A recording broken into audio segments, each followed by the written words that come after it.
नमस्कार विद्यार्थी मित्रांनो, मी सचिन गोळीक. स्वागत आहे तुम्हा सर्वांचं. महाराष्ट्र लोकसेवा आयोग अर्थात राज्य लोकसेवा आयोग यांच्यामार्फत जवळपास 385 जागांची जाहिरात निघालेली आहे. त्याचे फॉर्म 28 मार्च 2025 पासून भरणे सुरू झालेले आहे. हे आहे डॅशबोर्ड महाराष्ट्र लोकसेवा आयोगाचा. यामध्ये आपण युजर नेम आणि पासवर्ड टाकून झाल्यानंतर लॉग इन करायचे. लॉग इन झाल्यानंतर तुम्ही ऑनलाईन ॲप्लिकेशनमध्ये जायचे.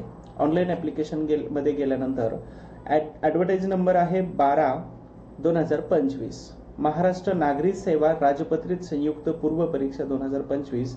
इथं व्ह्यू दिसते. या व्ह्यू वरती तुम्हाला क्लिक करायचं. व्ह्यू वरती क्लिक केल्यानंतर आतमध्ये तुम्हाला चेक एलिजिबिलिटी असा एक ऑप्शन येतो आणि त्या एलिजिबिलिटी ऑप्शनवरती क्लिक केल्यानंतर तुम्ही कोणकोणत्या पदासाठी ॲप्लिकेबल आहात, इलिजिबल आहात हे सगळं दिसून येतं. ठीक आहे.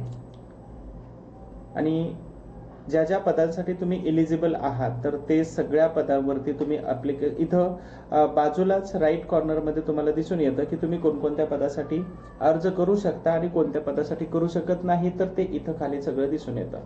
सध्या हा एक प्रॉब्लेम येतोय, you are not eligible for this post. आणि याच्यामध्ये वेगवेगळ्या प्रकारचे काही रिमार्क दिले जातात. जसं बघा, assistant commissioner state tax group A, please upload your other information tab 3.2 particular of prizes medals and scholarships etc. जर ह्या असतील तरच मी या पोस्टसाठी एलिजिबल आहे असं इथं रिमार्क येतो. ठीक आहे, बरोबर आहे. पण गंमत अशी आहे की इथं सगळ्याच पोस्टसाठी you are not eligible for this post असं हे येऊन जातंय. अर्थातच हे सध्या प्रॉब्लेम आहे वेबसाईटचा. याच्यावरती आता काम सुरू आहे आणि एकदा या वेबसाईटचं काम संपलं की मग तुम्हाला इथं येऊन जातात you are not eligible for any post असं जे आलेलं आहे. तर you are eligible so and so post आणि मग तुम्ही खाली ज्या ज्या पोस्टसाठी ॲप्लिकेबल आहात तर तिथं टिक मार्क करायचं आणि मग त्याच्यानंतर तुमचा फॉर्म हा भरला जाणार आहे. ठीक आहे. अशा पद्धतीनं फॉर्म भरण्याची प्रोसेस आहे. लवकरच वेबसाईट सुरळीत सुरू झाली की मग तुम्हा सगळ्यांना फॉर्म भरता येतील. आणि ऑप्शनल हा विषय निवडायचा आहे त्याच्यामध्ये. आणि ऑप्शनल निवडत असताना तुम्हाला भाषा माध्यम लिहिण्याचं माध्यम मुख्य परीक्षेचं निवडायचं आहे. इंग्लिश और मराठी दोनच असणार आहेत.